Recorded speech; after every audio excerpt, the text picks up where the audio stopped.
We're all familiar with Pokemon abilities. You know, those little additions that every Pokemon has to make them just a little bit more unique. Some are weak, while others are fantastic. But what if, instead of just one ability, every single Pokemon had 4? Well, that's what Pokemon Elite Redux asks. This variation on Pokemon Emerald gives every single Pokemon more abilities and creates a bunch of new ones on top of that. It even adds in Pokemon from future games and adds in new moves too. And let me tell you now, this game gets crazy. I was totally unprepared for what I was about to see. Just as in every Pokemon game, as soon as we start playing, we're offered our choice of starter. Except in this game, you can pick any starter, from Generation 1 all the way to Generation 8. But I'm a basic bitch, so I picked Squirtle. And when I looked at the abilities, I felt like I was the single strongest trainer in the world. Stamina, Torrent, Shell Armor, Water Veil. This is the tankiest Squirtle in the world, I thought to myself. And together we will conquer Hoenn. Oh, how naive I was. With Squirtle the Squirtle added to the party, we head to Verdanturf Town, where we get given every single competitive item. We got leftovers, we got choice bands, and we got focus sashes galore. Anything we could possibly need, it's in our handy dandy bag of infinite carrying capacity.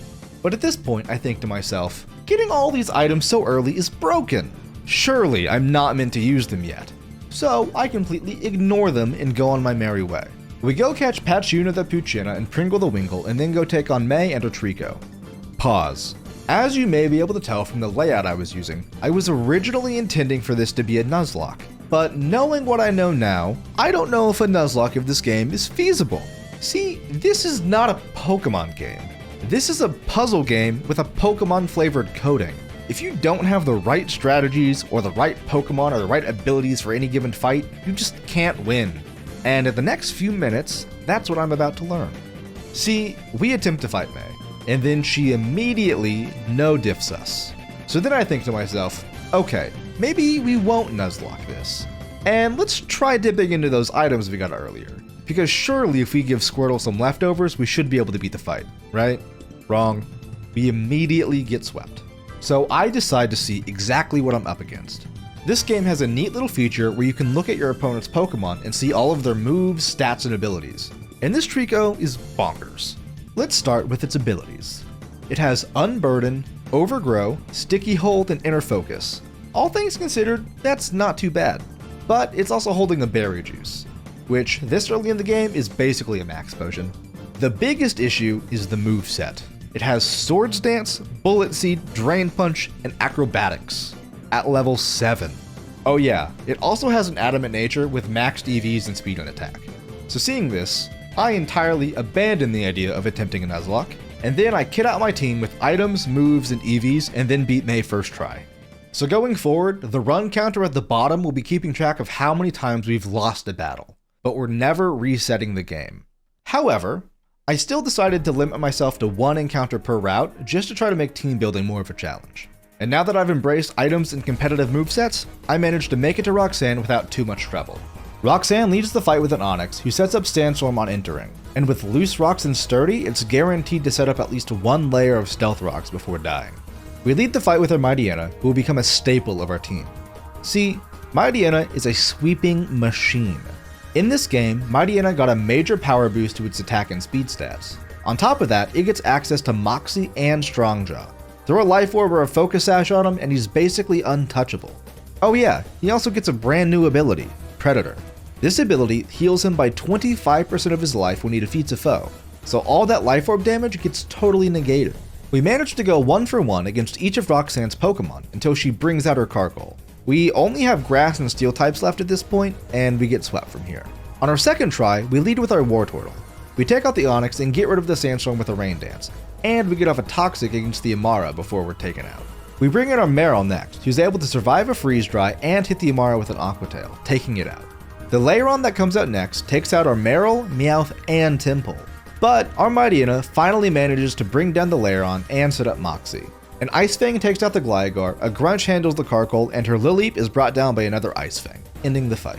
We go do a bunch of plot stuff, have a surprise fight with Steven in Granite Cave, and then make it to Brawly.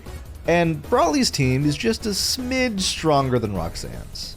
He doesn't have any neat strategies or ability combos like Roxanne's Onix. He just hits fast and hard. Literally. His Gallade has Speed Force as one of its abilities, which adds 20% of its speed stat to his damage. And 3 of his Pokemon have Fatal Precision, adding even more damage on top.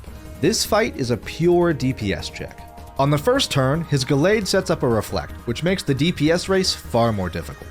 The Reflect saves the Gallade from our incoming crunch. It then proceeds to OHKO Mightyena, Corvisquire, and Breloom. But finally, our Runagrius is able to live a hit and take it out. But then the Lucario comes out and sweeps the rest of our team. Needless to say, we got super demolished. But the second attempt goes far better. This time we lead with Runagrius and get a burn off on the Gallade, turning off its attack stat and letting it be taken out without difficulty. A second burn nullifies the Surf Etch, letting Wartortle set up Rain and farm stamina stacks off the bird before taking it out. But even with the +3 defense, Wartortle wouldn't survive an incoming Thunder Punch from the Hitmonchan. So we swap back into Runagrius and get off another burn. Our Cursed Body ability negates Hitmonchan's Ice Punch, leaving it with no damaging moves against us. So Brawly swaps in the Lucario, who takes out Runagrius. We bring in our Mightyena, who manages to trade with the Lucario thanks to Life Orb damage. Our Honedge takes out the Electivire that comes out next and the Toxicroak that follows. All Brawly has left is an already burned Hitmonchan, who is no threat at all. Now we go off to deliver the parts to Captain Stern. As always, we get interrupted and have to fight some Team Aqua guys. Not too bad. But then after that, there's a surprise Archie fight thrown in. But wait, there's more. This game conveniently heals your entire team before every single fight. But for some reason, it doesn't do it for these 3 fights, which means that you have to fight 11 Pokemon back to back. Not knowing this, I go into the Archie fight with only 3 Pokemon left. Needless to say, we lose this fight. But we beat him next try, so it's fine. So far, we've been able to beat every battle with a maximum of 2 attempts. But now that changes. The game gets a little more difficult, and we hit our first wall. May. See, May's team is comprised of 6 fuck you fast offensive Pokemon, all sporting max IVs, perfect EVs, offensive natures, and held items. And this team beats us over and over and over again. But after 4 losses, we finally find a winning strategy. Our specially bulky Aurorus is able to tank a turn 1 Boom Burst from the Swellow, and then hit it with a critical Freeze Dry, which OHKOs. When the Rapidash comes out, we immediately swap into Blastoise, who's able to farm 2 stacks of stamina before taking it out. The Vikavolt comes out next, which has been our greatest hurdle so far in this fight.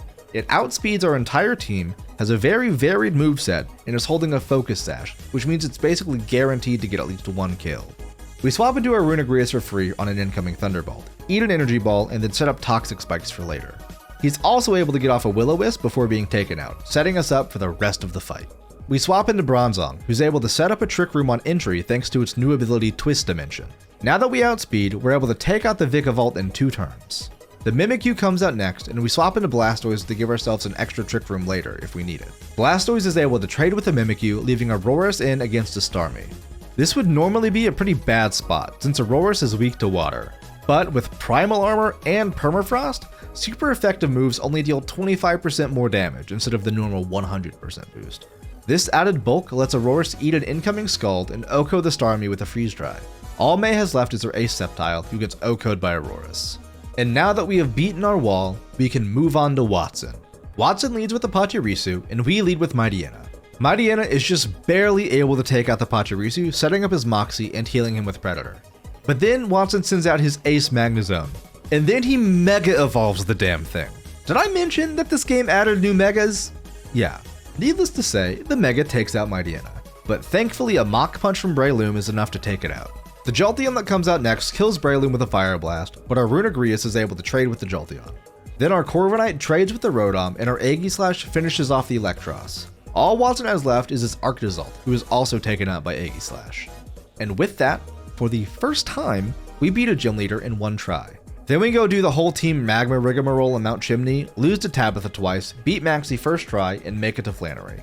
Flannery leads the fight with a Drought Volcarona, and we lead with Blastoise. We were expecting Flannery to have a Sun team, so we brought Rain Dance on the Blastoise to get rid of the Sun.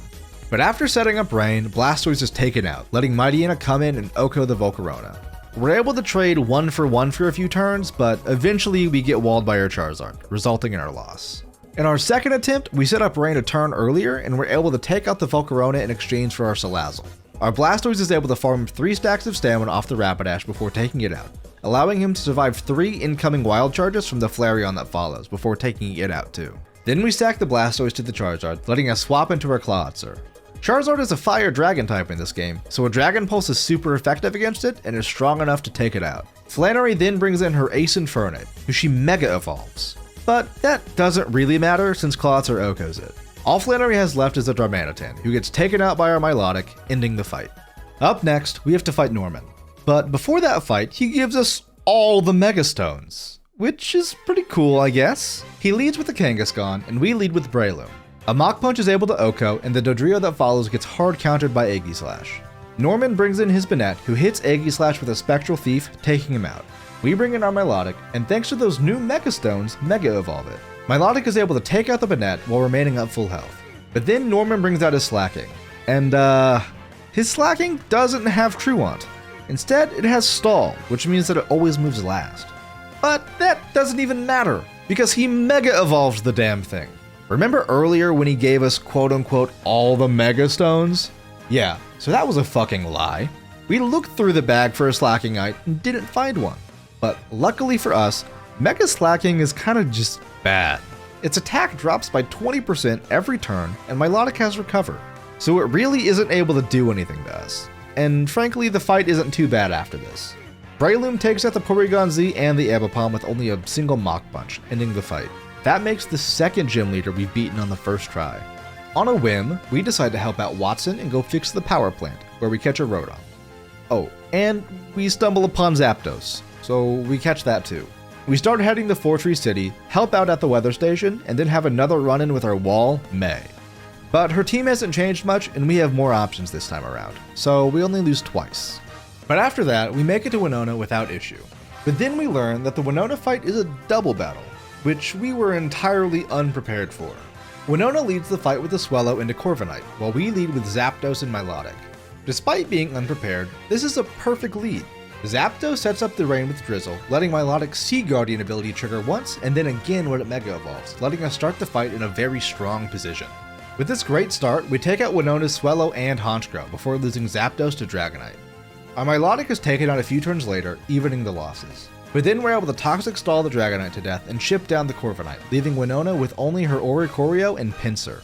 Well, Mega Pinsir to be exact. The Oricorio kills Aegislash and Pinsir nearly takes out Blastoise. Our Mightyena dies the second it comes in, leaving us with only Blastoise and Ampharos. It's down to a 2v2, and we're losing. Blastoise tanks the next 2 attacks, leaving us with just Ampharos. But luckily, Ampharos is able to hit Pinsir with the Dragon Pulse, taking it out and turning the fight into a 1v1. The Oricorio outspeeds us and brings Ampharos down to half health, but we bring it down to nearly dead. At this point, the battle comes down to luck. If the Oricorio high rolls us or gets a crit, we lose. If it low rolls, we win. And thankfully, it low rolls, letting us take it out and get the badge. As an additional reward, she gives us the Toucanite. And now, with Gunbird on our side, we continue on to Lilycove City and then to Mount Pyre. We battle our way to the top, let Archie run away with the blue orb, get the Magma emblem, and then head to the Team Magma hideout. Once we get there, we encounter Maxie, who leads with a Groudon. And Groudon is pretty good, I'd say. Solar power, drought, self-sufficient, and sun worship. It OHKOs Blastoise with a fire-type move and takes out our Dragonite a few turns later. Luckily, its defense got lowered a bunch, so we're able to take it out with Mega Kangaskhan. Mega Kang also takes out his Cacturne. But then he sends in Naganadel, and this is where the trouble begins. See, of Naganadell's 4 abilities, 2 of them are particularly nasty. First up, it has Spider Lair, which sets up Sticky Web for 5 turns. Sticky Web means that any Pokemon that get swapped in have their speed lowered by 1 stage. Second, it has Merciless, which makes your attacks auto-crit if the opponent is poisoned, paralyzed, or has a lowered speed. So, if the Naganadel is able to take out the Pokemon opposing it, it gets 4 guaranteed critical hits on the next Pokemon that come in. Oh yeah, it also has Beast Boost, which is basically Moxie but for special attack. And as a maxed out special attacker, this thing outspeeds and sweeps us. We then proceed to lose 2 more times, but we finally find a working strategy. Hi, I'm editing the video right now. I was a dumbass while I was playing the game, and I sped up through this whole fight. and the footage is kind of unusable. So my two options are either A, replay the game over entirely to get back to this point, or B, I can just slow the footage down a whole lot and the fight's gonna look real scuffed. And I don't want to replay through the whole game again, so this next fight is gonna look really scuffed. Just bear with me, it lasts like a minute. We lead the fight with our Raticate, who is employing the Fear strategy. If you're not aware, Fear stands for Focus Sash, Endeavor, Quick Attack, Rotata. Using this strategy, you allow your opponent to bring you down to 1 health, triggering your Focus Sash. Then you use Endeavor to bring their HP down to 1. On the next turn, you use Quick Attack to outspeed and kill the opponent. Our Raticate is slightly too strong to make this strategy work perfectly, but it gets the job done. With the Groudon at low HP, we bring in Zapdos to set up Rain and finish it off. From the Volt Switch, we go into Kangaskhan, who perfectly counters the Cacturne and OHKOs it. Then Maxie brings in the dreaded Naganadel. We hard swap into Azumarill for free, since the Naganadel went for a Draco Meteor. It uses Sludge Wave next, bringing us down to 1 HP and destroying our Focus Sash. But our huge power max attack Play Rough is enough to OHKO the Naganadel. The Dugtrio that comes out next takes out Azumarill, but we OHKO it with our Guts Kangaskhan. Then we sack it off to the Hydreigon and swap into our Mega Milotic, who takes out the Hydreigon. All Maxie has left is his Mega Camerupt. It takes out our Milotic and our Blastoise, but our Zapdos finishes it off and wins the fight. Next, we go do all the stuff with Team Aqua. We go to the submarine station, we go to the base, we get our ass kicked, you know, the usual. And once that's done, we go to Moss Deep to fight Tate and Liza. But as we're about to start the battle, they tell us that this will not just be any normal battle. This will be an inverse battle. What that means is that all the type effectiveness is swapped. So instead of the type chart looking like this, it looks like this instead. And as someone who's never done an inverse battle before, this broke my brain. But despite getting thrown into an unexpected inverse battle, we do pretty well. We instantly lose our Mightyena on turn 1 and our Dusclops on turn 2. But our Dragonite manages to take out their lead Mega Gardevoir. But then both our Dragonite and our Volcarona get taken out on the same turn, leaving us with just Blastoise and Zapdos. They manage to take out the already weakened Bronzong, leaving Blastoise left in a 3v1. Blastoise holds his ground for a bit with Toxic Stall and takes out the opposing Reuniclus and Meloetta, but it's not enough to win the fight, and he eventually gets taken out by the opposing Hypno. But we take some time to build a new strategy, this time with the inverse battle in mind. This time we lead with Dragonite and Volcarona against the Bronzong and Mega Gardevoir. We lose Volcarona to a Gyro Ball from Bronzong, but Dragonite takes out the Mega Gardevoir with the Dragon Rush. We bring in our Go-Goat, who does good damage to the Bronzong with Leaf Blade. But our Dragonite gets ganged up on and taken out. Go-Goat takes out the Bronzong on the next turn, and our Hitmonchan takes out the Reuniclus. The Darmanitan and the Hypno come out next, and Hypno is instantly taken out. The Darmanitan then takes out Go-Goat. Tate and Liza are left with only a Meloetta and a nearly dead Darmanitan. The Meloetta OHKOs our Toxtricity before it can do anything, but the Hitmonchan finishes off the Darmanitan. From this point, the Meloetta is easily finished off and we take the badge. Then we go stop Team Magma from stealing a bunch of jet fuel to blow up Mount Chimney and make our way to the underwater cavern to fight Archie. He leads with Kyogre and we lead with Zapdos. Our Zapdos is able to survive a hit thanks to its Focus Sash and bring the Kyogre down to half health before being taken out. From there, our specially defensive Blissey is able to Toxic Stall the Kyogre to death. He brings out his Go-Goat and we swap into our Dusknoir, who's able to burn it, essentially neutralizing it. Unfortunately, our Dusknoir isn't able to do any real damage to it, and the Go-Goat gets the +6 attack and defense with Bulk Up. But then it kills our Dusknoir. We go into our Dragonite next, and for some reason, Archie swaps out into his Dracovich, who gets OHKO'd from a Dragon Rush. Dragonite then takes out the Buzzwole that comes out, before we swap into Blissey against Archie's Electros. Blissey Toxic Stalls the Electros to death, and eventually takes out the burned Go-Goat with Seismic Toss spam. All Archie has left is his ace Mega Sharpedo, who instantly murders Blissey with a crit. We bring in our Mega Blastoise, who's able to tank a close combat and then hit the Sharpedo with a Dragon Pulse, taking it out and ending the fight in a single attempt. Then Archie and Maxie start freaking out about how their plans are accidentally going to destroy the world. So we go do all the fancy plot stuff to save the world and then go fight Juan. Juan leads the fight with a Golduck and we lead with Klinklang. Klinklang trains with the Golduck and Mightyena is able to take out Juan's Araquanid and Kingdra. But then Juan sends in his ace for Alligator, who Mega Evolves into Godzilla and takes out Mightyena. We bring in our Lantern to take it out, but the opposing Lapras forces us to swap out. We go into Blissey to Toxic Stall the Lapras to death, and then do the same thing to Juan's Zapdos, ending the fight and giving us one more single attempt badge. And now all that's left is Victory Road and the Elite Four. Victory Road is pretty difficult in this game, as every single trainer has a Mega Evolution. And there's also this dude named Calvin, who has somehow managed to create a Dualion? This isn't Infinite Fusion, that's for later. But whatever. The point is, we make it to the Elite Four. Sydney leads with a Mandibuzz, and we lead with Mega Blastoise. Blastoise is able to take out the Mandibuzz without too much trouble, but Sydney brings in his Darkrai next. The Darkrai takes out Blastoise, and we send in Blissey to Toxic Stall it out. He sends in his Lycanroc, and we swap in the Dusknoir, who gets outsped and killed. It also takes out our Mightyena before our Zapdos is able to finish it off. His Hydreigon takes out Zapdos, and our Blissey takes out the Hydreigon in response.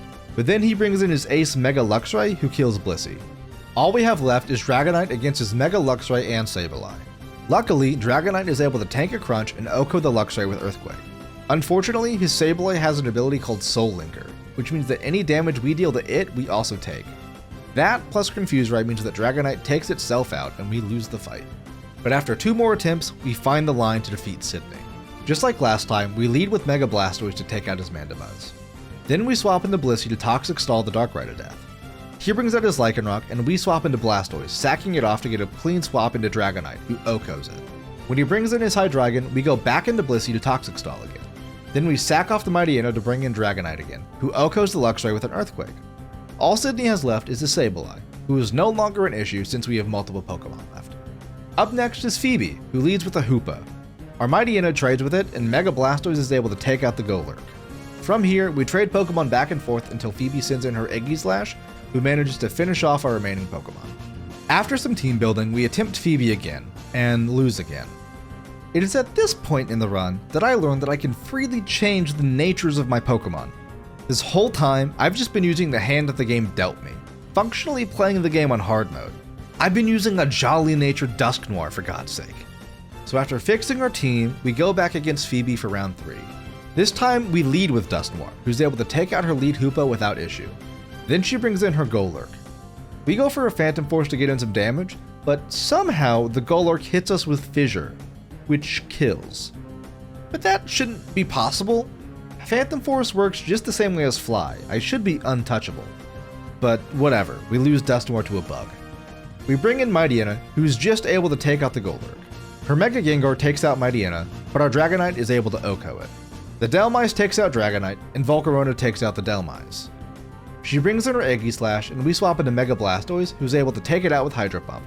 All she has left is her Parasect, who also gets taken out. And now, with only 3 fights left in the game, I learn that there is documentation. This whole time, I've been running the game blind. And let me tell you, being able to see and prepare for the fights and abilities that come up ahead is so unbelievably useful. So useful, in fact, that we beat Glacia on the first try and only have 2 Pokemon faint during the entire battle. It wasn't even close, we stomped her. But Drake is still a bit of a challenge. We lead with Mightyena against his lead Mega Aerodactyl and manage to trade with it. From there, our Dusknoir is able to burn and neutralize his Kyurem Black, taking it out a few turns later. But then he brings in his Dragapult, who takes out Dusknoir and trades with Dragonite. We bring in Blastoise, and he brings in his Appleton. It keeps using Dragon Tail to swap her Pokemon, but a Volcarona eventually takes it out. His Haxorus comes out next and kills Volcarona and trades with Blastoise. Now only Blissey and Salazzle remain on each team. Luckily, Blissey is tanky as fuck and manages to out-heal the Salazzle and take the win. Now all that remains is Wallace. He leads with the Suicune, and we lead with Mightyena. The Suicune sets up Rain with Drizzle, but we use Sunny Day on the first turn to negate it. But the Suicune manages to set up a few Calm Minds, meaning that it's able to take out Mightyena and then trades with Dragonite. From here, our Mega Blastoise is able to take out the Azumarill without issue. He sends in his Quagsire, and we swap the Dusknoir. Unfortunately, Dusknoir gets taken out, but a Drought Solar Beam from Volcarona finishes it off. His Duskmane Necrozma comes out next, but it gets instantly OHKO'd, as does the Ferrothorn that comes out next. All he has left is Milotic, and a few more Solar Beams is enough to take it out, ending the fight. And that's it, that's the whole game. In total, we had 76 deaths across 12 streams. Of those deaths, 12 were from rival fights, 4 were from gym leaders, 12 were from Team Magma, 5 were from Team Aqua, 5 were from the Elite Four, and 38 were from the random ass trainers along every route. Which I think just goes to show that my theory that the random trainer fights in Pokemon games are the hardest fights in Pokemon games. Anyways, I don't know how to end this video. Subscribe, I guess?